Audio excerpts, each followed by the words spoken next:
ঝামেলামুক্ত নির্বাচন করতে হবে। সেই জন্য আমি একটা প্রস্তাব দিয়েছিলাম, সেই প্রস্তাবে সবাই আমাকে নিয়ে ট্রল করেছে।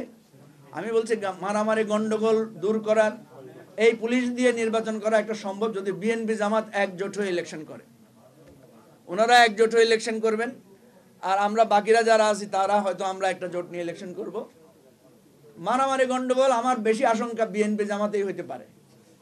ওনারা যেহেতু লম্বা সময় ধরে জোটে ছিলেন, সম্পর্ক ভালো ছিল, একসাথে জেলখানায় ছিলেন, একসাথে পার্লামেন্টে ছিলেন, একসাথে মন্ত্রিত্ব করেছেন, ইভেন জামাতের লোকেরা বিএনপির মার্কা নিয়ে ইলেকশনও করেছেন। এত গভীর সম্পর্ক, আমি অনুরোধ করি এই জাতির স্বার্থে এইবার আবার সেই গভীর সম্পর্কটা ফিরে আনেন। অনেক সময় দেখা যায় তালাক হয়ে গেলে শেষ বয়সে এসে আবার একটা মিলন ঘটে। তো জাতির স্বার্থে আপনারা একসাথে ইলেকশন করেন। হয়তো বলবেন যে বিরোধী দল কারা হবে, ভাই ভোটারদের উপর ছেড়ে দেন, তারা কাদেরকে বিরোধী দল মানায়। তো আমার এই ধরনের কথাগুলো বললাম আপনাদের চিন্তার খোরাকের জন্য। এবং ইলেকশনটা যদি ভালো হয়, দেশটা সাস্টেইন করবে। আদার দেন বিএনপি ক্ষমতায় আসলে অন্যরা বলবে ভোটে কারচুপি হয়েছে।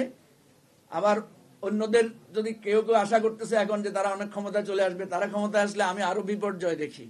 কেন দেখি? কারণ বিভেদ চরম আকার ধারণ করবে। অলরেডি বিভেদ শুরু হয়েছে। আপনারা দেখেছেন হেফাজতে ইসলাম, জমিয়তে উলামা ইসলাম, এই নানা গ্রুপের এক একজনের বিরুদ্ধে ধর্মীয় ফতোয়া শুরু হয়েছে। এটা কিন্তু খুব বিপজ্জনক পর্যায়ে চলে যাবে ভবিষ্যতে।